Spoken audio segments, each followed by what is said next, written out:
ونتوب إليه ونعوذ بالله من شرور أنفسنا ومن سيئات أعمالنا. من يهد الله فلا مضل له ومن يضلل فلا هادي له. نشهد أن لا إله إلا الله ونشهد أن محمدا عبده ورسوله.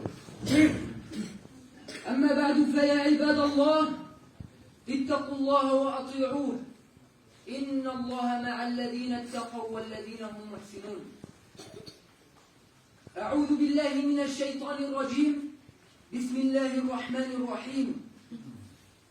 اقترب للناس حسابهم وهم في غفلة معرضون. صدق الله العظيم.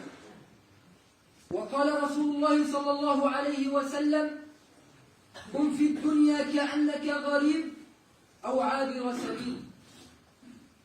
Muhterem Müslümanlar, okuduğum ayeti kerimde Yüce Rabbimiz şöyle buyuruyor: İnsanların hesabı çekilecekleri günü iyice yaklaştı. Halbuki onlar gaflet içinde haktan yüz çeviriyorlar. Ve okuduğum hadis-i şerifte sevgili Peygamberimiz sallallahu aleyhi ve sellem şöyle buyuruyor: Dünyada bir garip yahut bir yolcu gibi ol.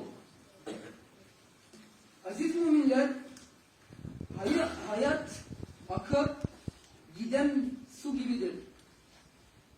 Ezanla başlayıp salayla biten ömür, önce yeşeren, sonra da sararıp dökülen yaprak misalidir. Doğumun neşesi, ölümün hüznü de hakikattir.